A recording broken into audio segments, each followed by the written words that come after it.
পুলিচৰ লগত ডিল কৰাৰ কোনো দৰকাৰেই নাই। যদি কেছ ক্লিয়াৰ কৰি দিছোঁ, যদি আপোনালোকৰ কেছটো ৰেজিষ্টাৰ্ড হোৱা নাই তেন্তে পুলিচৰ লগত কথা পতাৰে দৰকাৰ নাই। আৰু যদি ৰেজিষ্টাৰ্ড হৈছে তথাপি পুলিচৰ লগত কথা পতাৰ দৰকাৰ নাই।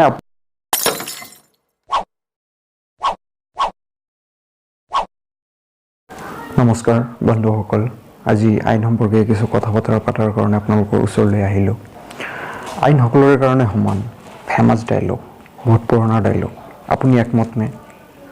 আপুনি নিশ্চয় একমত নহ'ব, কিন্তু মই ক'ম যে আইন সকলোৰে কাৰণে সঁচাই সকলোৰে কাৰণে সমান, কিন্তু আমি সকলোৱে সমানভাৱে ইয়াক ব্যৱহাৰ কৰা হ'ব লাগিব। যিবিলাক মানুহে আইন জানে, মই কেৱল অধিবক্তাসকলৰ কথা কোৱা নাই, কেৱল শিক্ষিত মানুহৰ কথাবিলাক কোৱা নাই। যিবিলাক ক্ৰিমিনেলছ হয়, মষ্ট ক্ৰিমিনেলছ, তেওঁলোকেও আইন জানে। তেওঁলোক আইন জানে, সেইকাৰণে আইনৰ সুৰুঙা দি তেওঁলোক ওলাই যাব পাৰে। কিন্তু কমন মানুহৰ কথা কৈ আছোঁ, মই সাধাৰণ মানুহৰ কথা কৈ আছোঁ। জীৱনত কেতিয়াবা নহয় কেতিয়াবা আমি পুলিচক ডিল কৰিবই লাগে। আমি প্ৰত্যেকে চবেই পুলিচক ডিল কৰিবই লাগে। আমি যেতিয়া পুলিচক ডিল কৰিব যাওঁ তেতিয়া আমি ভালকৈ পুলিচক ডিল কৰিব নোৱাৰোঁ। আৰু পুলিচক ডিল নকৰাৰ কাৰণে, ভালকৈ ডিল কৰিব নজনাৰ কাৰণে আমাৰ পকেটৰ পৰা বহুত পইচা ওলাই যায়। আমি আইনৰ নাম শুনিয়ে ভয় পাই যাওঁ, কাৰণ আমি পুলিচক ডিল কৰা শিকিব জনা নাই। আনহাতে যিবিলাকে আইন জানে, পলিটিচিয়ানছ, ৰিপৰ্টাৰ, ছ'চিয়েল এক্টিভিষ্ট, এডভকেটছ, এইবিলাক মানুহে পুলিচৰ লগত ভালকৈ ডিল কৰিব পাৰে। সেইকাৰণে তেওঁলোকে আইনক ভয় নাপায়। এখন এক্সাম্পল দিছোঁ আপোনাক। যেতিয়া এজন সাধাৰণ মানুহৰ নামত কেছ হয় বা কেছ কৰে তেতিয়া ধৰক সমাজত, এখন ছ'চাইটিত কেতিয়াবা অলপ দুজন মানুহৰ মাজত অলপ কাজিয়া হৈ গ'ল, অলপ হাল্লা হৈ গ'ল, কিবা এটা খং হৈ গ'ল, মানুহে কি কৰে, আৱেগত খঙত যাই ধাপকৈ থানাত কেছ কৰি দিয়ে। আৰু কেছটো কৰি দিয়াৰ পিছত ধৰক পুৱাবেলাই যদি কেছ কৰে, ভাটিবেলাই কি হয়, সেই দুজন মানুহ আকৌ মিলি যায়। ছ'চাইটিৰ আৰু মানুহবিলাক বহি কেনে বস্তুটো মেটাৰটো মিলাই দিয়ে। মিলাই দিয়াৰ পিছত কি হয়, মিলাই দিয়াৰ পিছত এখন আপোচনামা লিখি সেই দুটা পাৰ্টীয়ে কেছ নচলাও বুলি ভাবি থানাত যায়। থানাত যেতিয়া যায়, সেই আপোচনামাটো দিবৰ কাৰণে থানাৰ পৰা কিন্তু আপোচনামাটো নলয়। আমাৰ আপোচনামাখন কিয় লোৱা নহ'ব, আমি যেতিয়া সুধোঁ তেতিয়া আমাক যুক্তি দিয়া হয়। থানাৰ বাহিৰত বা দালালসকলে আমাক যুক্তি দিয়ে যে আমাৰ কেছখন ৰেজিষ্টাৰ্ড হৈ গৈছে, এইখন এতিয়া আৰু থানাৰ পৰা আপোচ কৰাটো সম্ভৱ নহ'ব। এইটো এতিয়া কোৰ্টত যাব, কোৰ্টত যাই 20 বছৰ, 15 বছৰ, 25 বছৰ এইটো বিচাৰ চলিব। বিচাৰ চলাৰ পিছত শাস্তি হ'ব। আমি 15-20 বছৰমান কোৰ্টত দৌৰি থাকিব লাগিব। তেতিয়া আমি ভয় খাই যাওঁ। আমিতো এনেই আইনৰ নামতে ভয় কৰোঁ। তেতিয়া আমি ভয় খাই কি কৰোঁ, আমি দুটা পাৰ্টীয়ে আমি 10,000, 20,000 মান টকা, 30,000 যিয়ে পাৰোঁ, আমি দুটা পাৰ্টী একলগ কৰি আমি তেতিয়া এখন শ্বৰ্টকাট আমি ভাবোঁ যে আমি এইখন থানাৰ পৰাই আমি আমাৰ কেছটো ডিছক্ল'জ কৰি লওঁ। আমি 20-30,000 মান থানাত দিওঁ, থানাৰ নামত, থানাৰ বাহিৰত কোনো দালালক আমি 20-30,000 টকা দি আমি কেছটো ইয়াৰ পৰাই ছেটেলমেণ্ট কৰি লওঁ। আমি আৰু কোৰ্টত নাযাওঁ। এইকাৰণে আমি কি কৰোঁ, টকাখিনি আমি খৰচ কৰোঁ কেছটো ডিছমিছৰ নামত। কিন্তু কি হয়, আপুনি লক্ষ্য কৰিব, যদি কেছটো ৰেজিষ্টাৰ্ড হৈছিল, আপুনি 100% নিশ্চিত থাকক, সেই দুটা পাৰ্টি যিয়ে 20-30,000 টকা খৰচ কৰিলে কম্প্ৰমাইজৰ নামত, সেই দুটা পাৰ্টিক আকৌ নোটিছ আহিব। 100% নিশ্চিত যদি কেছটো ৰেজিষ্টাৰ্ড হৈছিল। আৰু যদি কেছটো ৰেজিষ্টাৰ্ড হোৱা নাই তেন্তে কম্প্ৰমাইজৰ কাৰণে থানাত যোৱাৰ কোনো দৰকাৰেই নাই। কেছটো ৰেজিষ্টাৰ্ডেই হোৱা নাই, পুলিচৰ লগত কথাই পাতিব নালাগে।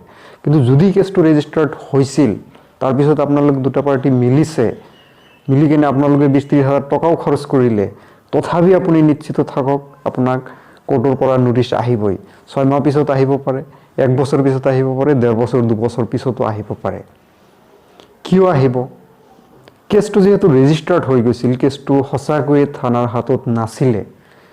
কেছটো কি হ'ব, তেতিয়া আপোনাক দুটা পাৰ্টিক নোটিছ আহিব একজাক্ট। ভয় খাব নালাগে সেই নোটিছ লৈ। আপোনালোকে যিহেতু কেছ নচলায়, আপোনালোকৰ কেছটো আহিব লোক আদালতত।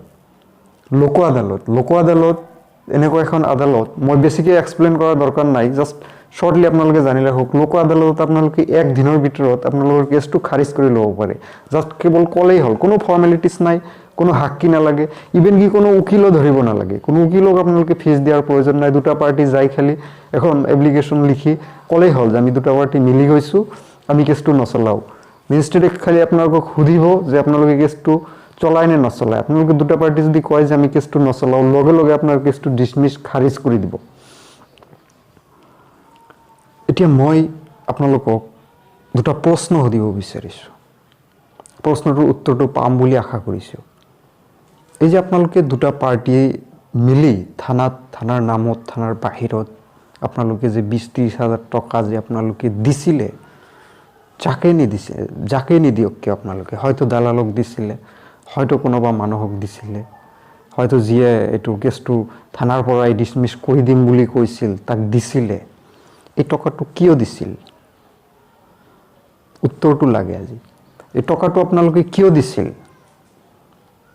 আৰু টকাটো যদি দিছিল, মোৰ 2 নম্বৰ প্ৰশ্ন আপোনালৈ, টকাটো যদি দিছিল আপোনালোকে কেছটো লোক আদালতত যাই কিয় ডিছমিছ কৰিব লগা হ'ল?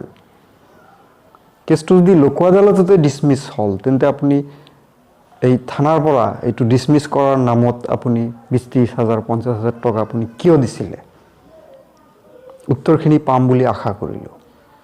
কি হয় কেছবিলাকত, মই এজ পাৰ ল কৈ আছোঁ, আইন সম্বন্ধে কথাবিলাক কৈ আছোঁ। যেতিয়া কেছ এখন ৰেজিষ্টাৰ্ড হৈ যায় তেতিয়া এইটো থানাৰ হাতত নাথাকে, এইটো ৰেজিষ্টাৰ্ড হৈ যায়, এইটো কোৰ্টৰ কেছ হৈ যায়। তেতিয়া কি কৰিব লাগে? তেতিয়া পুলিচে এইটো চাৰ্জশ্বিট দিবই লাগে। পুলিচে দুটা কাম কৰিব পাৰে। এটা কাম যে আপোনাৰ দুটা পাৰ্টি মিলি গ'লে আপোনাৰ কেছটো ফলছ ৰিপৰ্ট এখন দি দিব পাৰে, কিন্তু প্ৰত্যেকটো ক্ষেত্ৰত পুলিচে ফলছ ৰিপৰ্ট দিব নোৱাৰে। শতকৰা 5%, 10% কেছতহে পুলিচে ফলছ ৰিপৰ্ট কোৰ্টলৈ দিব পাৰে।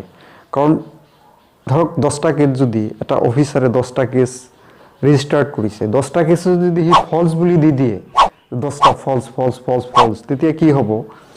তেতিয়াই মানে সেই অফিচাৰজনৰ গ্ৰেডটো মাইনাছ হৈ যায়। 10টা কেছ ফলছ কেছ ৰেজিষ্টাৰ্ড কিয় কৰা হ'ল, এইবিলাক তেওঁ মানে তাৰ ডিপাৰ্টমেণ্টক ইনকুৱাৰী হয়, ডিপাৰ্টমেণ্টক তেওঁ জবাব দিব লাগে। সেইকাৰণে পুলিচে কি কৰে, ৰেজিষ্টাৰ্ড হোৱা কেছ ফলছো নিলিখে, থুলমূলকৈ যেনেকৈ নহওক চাৰ্জশ্বিট দি দিয়ে। আপোনালোকে দুটা পাৰ্টি মিলি যোৱাৰ পিছত, পইচা পাতি খৰচ কৰাৰ পিছত কি ক'ল, চাৰ্জশ্বিটটো দিয়া হ'ল। তেতিয়া লোক আদালতৰ পৰা নোটিছ আহিল। লোক আদালতটো আপোনালোকে একদিনতে কেছটো ডিছমিছ কৰি দিলে, কিন্তু এই যিখিনি টকা আপোনালোকে আগত খৰচ কৰিছিল থানাৰ বাহিৰত, থানাৰ নামত, সেই টকাটো আপোনালোকৰ একদম ৱেষ্ট, কোনো কামত অহা নাই। সেই টকাটো এনেই গৈছিল আপোনালোকৰ। গতিকে সেইকাৰণে মই কৈছোঁ, এই কথাটো মই কেৱল যে অশিক্ষিত মানুহৰ ক্ষেত্ৰত ঘটে এইটো নহয়। কথাটো যদি মই কওঁ হয়তো আপুনি মোক বেয়াও পাব পাৰে, কিন্তু মই তথাপি এই কথাখিনি ক'ম যে আমাৰ সমাজৰ MA পাছ, BA পাছ, PhD হোল্ডাৰবিলাকে এই কথাবিলাক নাজানে। যেতিয়া সমাজত এটা ঘটনা মিলাই দিয়া হয়, এটা কাজিয়া এটা মিলাই দিয়া হয়, কম্প্ৰমাইজ কৰি দিয়া হয়, সমাজৰ শিক্ষিত মানুহবিলাকে এই কথাটো উত্থাপন কৰে যে কেছটো উঠাব লাগিব, কেছটো উঠাওঁতে যিখিনি খৰচ সেইখিনি হয়তো দোষী সি বেছিকৈ দিব লাগিব, বা দুটা পাৰ্টিয়ে দিব লাগিব। ইয়াত কোনো খৰচৰ কথাই নাহে। পুলিচৰ লগত ডিল কৰাৰ কোনো দৰকাৰেই নাই। যদি কেছ ক্লিয়াৰ কৰি দিছোঁ, যদি আপোনালোকৰ কেছটো ৰেজিষ্টাৰ্ড হোৱা নাই, তেন্তে পুলিচৰ লগত কথা পতাৰে দৰকাৰ নাই। আৰু যদি ৰেজিষ্টাৰ্ড হৈছে, তথাপি পুলিচৰ লগত কথা পতাৰ দৰকাৰ নাই। আপোনালোকে ৱেইট কৰি থাকক, যেতিয়া আপোনালোকৰ লোক আদালতৰ পৰা নোটিছ আহিব, তেতিয়া আপোনালোকে লোক আদালতত যাই কেছটো খাৰিজ কৰি ল'ব। এতিয়া আৰু এটা প্ৰশ্ন আহে, আৰু এটা কুৱেশ্যন মাৰ্ক আহে, যদি কেছটো অলপ ডাঙৰ হয়, কেছটো লোক আদালতত নাহে, প্ৰত্যেকটো কেছ আপোনালোকৰ লোক আদালতত নাহে। যিটো অলপ সৰু কেছ সেইটোহে লোক আদালতত আহে। যদি আপোনাৰ কেছটো নন বেলেবল ছেকশ্যনত পৰে, তেন্তে ডেফিনিট লোক আদালতত নাহিব। এতিয়া বেলেবল কেছ কি, নন বেলেবল কেছ কি, কগনাইজেবল অফেন্স কি, নন কগনাইজেবল অফেন্স কি, এইবিলাক কথা মই পৰৱৰ্তী ভিডিঅ'ত ডিছকাছ কৰিম আপোনাক। আপুনি চিম্পলি জানি ৰাখক যে আপোনাৰ কেছটো যদি অলপ চিৰিয়াছ, অলপ গুৰুতৰ কেছ হয়, তেতিয়া আপোনাৰ কেছটো লোক আদালতত নাহিব। তেতিয়া আপোনাৰ কি হ'ব, যিহেতু আপোনালোকে দুটা পাৰ্টি মিলিয়ে চলি আছে, আপোনালোকে তেতিয়াও কি কৰিব, কোৰ্টত যেতিয়া নোটিছ আহিব, বেলেগ কোৰ্টৰ পৰা নোটিছ আহিব, ফাৰ্ষ্ট ক্লাছ জুডিচিয়েল মেজিষ্ট্ৰেটৰ পৰা নোটিছ আহিব, বা বেলেগ কোৰ্টৰ পৰা নোটিছ আহিব, তেতিয়া আপোনালোকে কি কৰিব, আপোনালোকে দুটা পাৰ্টি মিলি এখন এফিডেভিট আকাৰে কোৰ্টক জনালেই হ'ল যে আমি কেছটো নচলাওঁ, কেছটো আমি মিলি যাম। জজ চাহাবে এটা পাৰ্মিশ্যন দিব, সেই পারমিশন মতে এটা ডেট দিব, সেই ডেটত আপোনালোকে কেছটো মিলি গ'লেই হ'ল। 15 বছৰ 20 বছৰ 10 বছৰ 2 মাহ এনেকুৱা কোনো কথা নাই। আপোনাৰ দুটা পাৰ্টি যেতিয়া মিলি গৈছে কেছটো খালাস হৈ গৈছে। কোৰ্টত বহুত কেছ পেণ্ডিং হৈ আছে, লাখ লাখ কেছ কোৰ্টত পেণ্ডিং হৈ আছে। দুটা পাৰ্টি মিলাৰ পিছতো কোৰ্টে আপোনাক জবৰদস্তি কৰি কেছটো নচলায়। কোৰ্টৰ সময়ে নাই, কোৰ্টত হাজাৰ হাজাৰ লাখ লাখ কেছ পেণ্ডিং হৈ আছে। যেতিয়া আপোনালোক দুটা পাৰ্টি মিলি যাব কোৰ্টৰটো বাচি গ'ল, কোৰ্টৰ সময় বাচি গ'ল, কোৰ্টৰ কাম বাচি গ'ল। কিন্তু কিছুমান ক্ষেত্ৰত দুটা পাৰ্টি মিলি গ'লেও কেছটো ডিছমিছ নহয়। সেইবিলাক কেছো মই পৰৱৰ্তী সময়ত ডিছকাছ কৰিম। যেনে ধৰক rape case, murder case, POCSO act, এইবিলাক কেছ দুটা পাৰ্টি মিলিলেও কোৰ্টেৰ পৰা আপোনাৰ কেছটো খালাস নহয়। সেইবিলাক কেছ মই পৰৱৰ্তী সময়ত ডিছকাছ কৰিম। চ' মই আজি গোটেই আলোচনাখিনিত মই মূল কথাখিনি কি ক'লোঁ, মই কথাখিনি আকৌ ছামাৰাইজ কৰি দিব বিচাৰিছোঁ যে আপোনাৰ যেতিয়া এখন কেছ হৈছে, দুটা পাৰ্টি যেতিয়া আপোনালোকে মিলি গৈছে, তেতিয়া আপোনালোকে থানাৰ লগত কোনো ধৰণৰ ডিল নকৰিব। এই কেছটো আপোনালোকৰ লোক আদালতৰ পৰা নোটিছ আহিব, লোক আদালত যাই একদিনতে আপোনালোকে কোনো অধিবক্তা, কোনো উকিলক ফিজ নিদিয়াকৈ আপোনালোকৰ কেছটো ডিছমিছ কৰি ল'ব পাৰিব। ভিডিঅ'টো আপোনালোকে চাই কেনে পাইছে জনাবলৈ নাপাহৰিব। আৰু যদি এনেকুৱা ভিডিঅ' পৰৱৰ্তী সময়ত আৰু পাব খোজে তেন্তে চেনেলটোৰ লগত জড়িত থাকিব। ধন্যবাদ। সত্যমেৱ জয়তে।